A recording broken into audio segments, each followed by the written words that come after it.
Naïm, tu vas nous montrer les manques. Parce que des manques, il y en a eu, et trop, sur un match. Beaucoup trop, vraiment. Il y a eu ce qu'on avait montré dans la vidéo de bilan de la préparation, mais il y a pas eu que ça. Il y a eu des choses que justement on ne voyait pas pendant la prépa. Tu vois, là, on sort d'une bonne sortie de balle. Ils montent un peu haut nous presser. C'est début de match, hein, ils sont encore motivés. Et Rouli change magnifiquement le jeu sur Riley, qui a beaucoup d'espace. On le voit pas totalement sur cette image, mais il a beaucoup d'espace devant lui. Donc il va le prendre et il va aller apporter des solutions, comme on avait pu le voir avec Murillo dans une situation contre Séville, où il prend tout cet espace et il avait fini par une ouverture pour Rabiot, qui centre en retrait pour Guiri. Parce que Rabiot avait pris la profondeur. Et sur cette action-là, les trois joueurs qui sont plus hauts sur le terrain que Riley, ils vont tous demander le ballon dans les pieds. Donc, on va s'écraser sur cette défense, sur cette ligne de 5. Naïm, tu fais bien de préciser sur Rabiot. Rabiot, autant il y a eu des choses positives pendant la prépa. Il y a eu une question qui a été posée hier en conf de presse sur Rabiot pour parler de son match.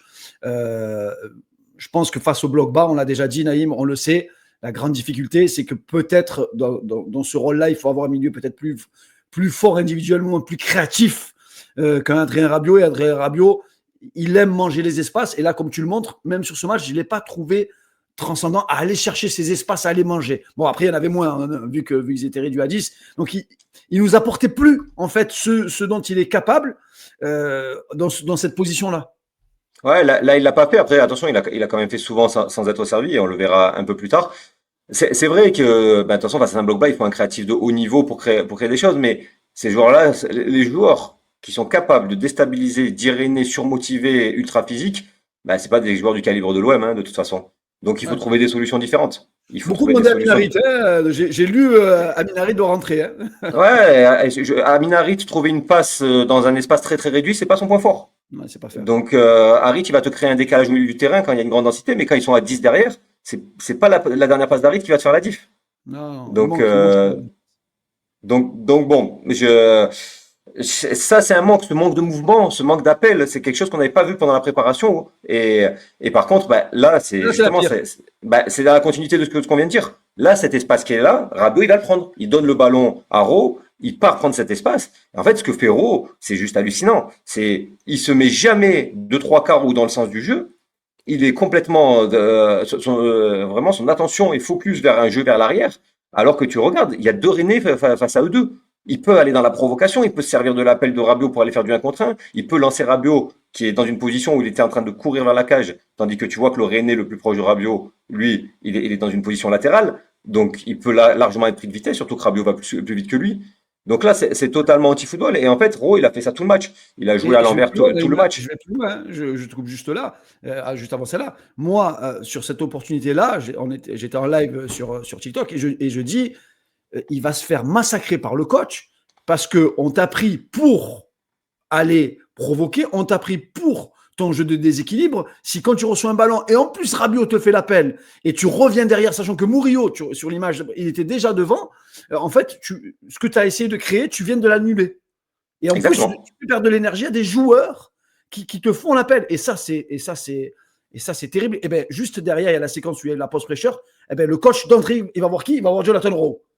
Il Ouais, lui dit, il a fait un match catastrophique. Rowe, franchement, hier, ça a été le plus mauvais, je pense, de l'équipe et de loin. Et je ne d'où sais pas ce qu'il avait. Il a pas osé. Tu vois, ce qu'il a osé contre Aston Villa et Séville, on l'a pas vu tenter une seule fois. D'où la difficulté, Naïm, je vais le répéter, et vous l'entendez, et vous l'entendrez encore sur cette chaîne-là, d'où la grande difficulté quand il y a des jeunes joueurs, c'est d'être capable d'enchaîner des performances de haut niveau. Souvent, les jeunes joueurs, ils sont capables sur un match de te faire quelque chose d'incroyable, et sur 2-3 matchs de disparaître. Mais Raw, c'est match de prépa, 3 bons matchs de prépa, ou 4 bons matchs, et là, la compétition démarre, disparition. Ouais, c'est pour ça qu'il faut aussi faire attention au constat définitif, hein. On a entendu depuis 2 semaines pourquoi on veut vendre Rowe, c'est n'importe quoi, il va valoir 100 millions l'été prochain. S'il fait des matchs comme ça, il y a peu de chances que ça arrive. Là, c'est une des pires situations. Pour moi, c'est pire que tout à l'heure, parce que tout à l'heure, il y avait une possibilité de déséquilibre, mais c'est resté du 1 contre 1. Là, il y a une supériorité numérique. Ah, c'est du Là, 3 contre 2. C'est du 3 c'est, contre c'est, 2. c'est Thiaguiri qui est en train de faire l'appel.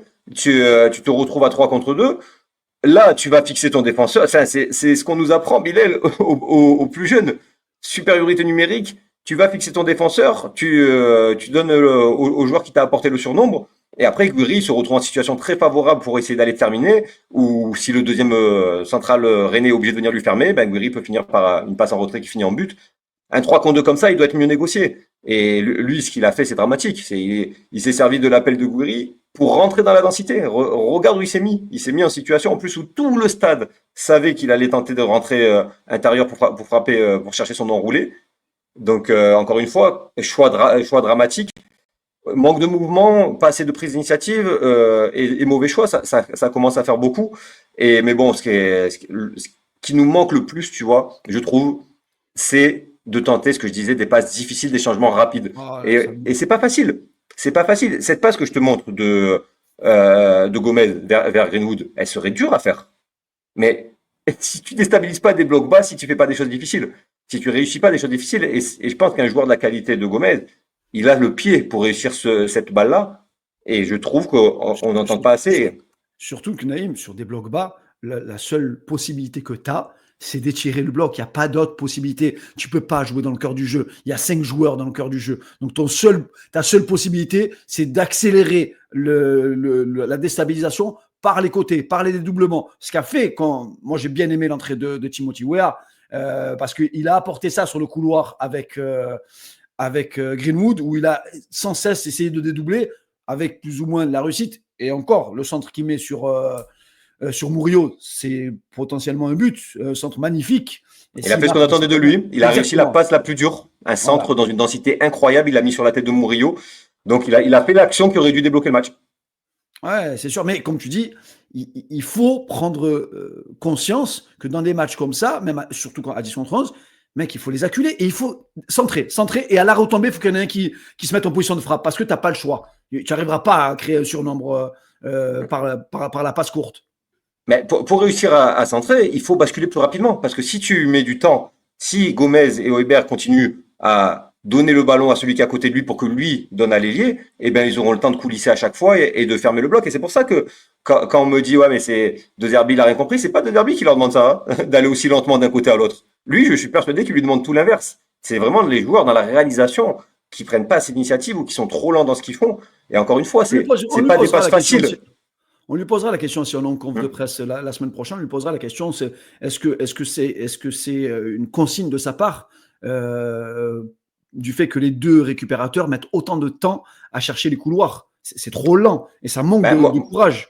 moi, je peux déjà te dire que non, parce que si tu te souviens bien, au moins, et je vais être gentil, au moins 4 ou 5 fois l'an dernier après une conférence, il a dit, on a mis trop de temps à aller d'un côté à l'autre.